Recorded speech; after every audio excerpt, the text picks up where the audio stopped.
जय हिंद दोस्तों, मैं अंजनी कुमार, एक सर्विसमैन बैंकर। कैसे आप सब? काफ़ी लोगों की क्वेरी है कि सर 5 डे बैंकिंग का क्या होगा। तो हो जाएगा, थोड़ा सा टाइम लग रहा है। अभी यूनियन के साथ कल मीटिंग थी, तो उसमें कुछ बात आगे नहीं बढ़ी है। तो स्ट्राइक का प्लान किया हुआ है यूनियन ने 30 और 31 जनवरी को, 2 दिन का, जो मुझे मैसेज मिला। आज जो क्वेरी हमने लिया है वो नैनी रेड्डी जी का है। अगर एक सर्विसमैन डिस्चार्ज होने के 3 साल के अंदर जॉब नहीं ले पाता है तो क्या पे फिक्सेशन नहीं मिलेगा? ऐसा कोई रूल है क्या? आई डोंट नो ये 3 साल का क्राइटेरिया क्या है। काफ़ी लोग की क्वेरी मैं पिछले 2 साल से देख रहा हूँ कि एक सर्विसमैन को ये कोटा मिलेगा कि नहीं अगर 3 साल के अंदर जॉब नहीं लिया, ये भी क्वेरी आती है। फिर अभी आया पे फिक्सेशन का बेनिफिट मिलेगा या नहीं। तो आपको पे फिक्सेशन का बेनिफिट भी मिलेगा एंड एक सर्विसमैन कोटा भी मिलेगा अगर आपने पहले से अवेल नहीं किया हुआ है तो, ठीक है। तो ये 3 साल का क्यों क्वेश्चंस आते हैं? जनरली आप जो एज रिलैक्सेशन में देखते हो +3, शायद इस वजह से मुझे लगता है एस्पिरेंट्स कंफ्यूज होते हैं। तो +3 आपका जो है रिकॉल पीरियड होता है। किसी ने पूछा था मुझे, वो एसएससी के नोटिफिकेशन में था, सर ये क्या है? तो आपका जब आप रिटायर होते हो उसके 3 साल के अंदर आपको कभी भी रिकॉल किया जा सकता है अगर आप मेडिकली फिट हो, ठीक है। जो अनफिट है उनके लिए ये लागू नहीं होता, लेकिन अगर मेडिकली आप फिट है तो you can be recalled in case of war या नेचुरल डिजास्टर।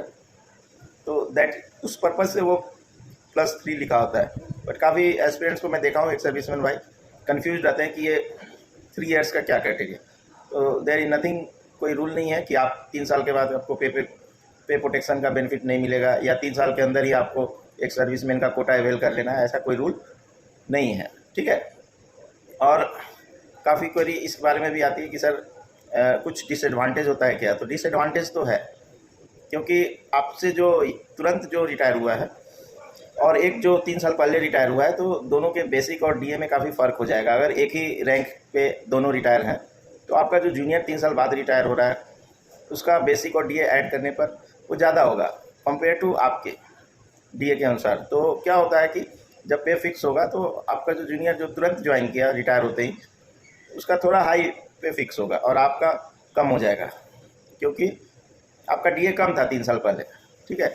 तो बेटर ये है कि आप जितना जल्दी ज्वाइन करें तो उतना ज़्यादा आपको बेनिफिट होने के चांसेस है। जितना आप लेट करोगे एग्ज़ाम क्लियर करने में, जितना डिले करोगे उतना आपको नुकसान है। अभी मैं 2016 में रिटायर हुआ था, तो मैंने नाबार्ड असिस्टेंट, आरबीआई असिस्टेंट का एग्ज़ाम दिया, बट मैंने कैलकुलेट किया कि अब मुझे वो बेनिफिट नहीं मिलेगा जो मुझे 17 या 18 में मैं ज्वाइन होता तो, ठीक है। काफ़ी एक सर्विसमैन भाई पूछते हैं कि सर मैं आरआरबी में हूँ, मैं आरबीआई का दूँ या एसबीआई का एग्ज़ाम दूँ। तो अगर आप तुरंत ज्वाइन किए हो 1 या 2 साल के अंदर, तब आप अगर देकर एग्ज़ाम क्लियर करते हो तो आपको थोड़ा सा बेनिफिट है। लेकिन अगर आप मेरे तरह 4-5 साल 6 साल हो गए हैं और तब आप स्विच करोगे तो आपको फिर वो एडवांटेज नहीं मिलने वाला, क्योंकि आपको तो डीए वगैरह कम होगा 5-6 साल पहले।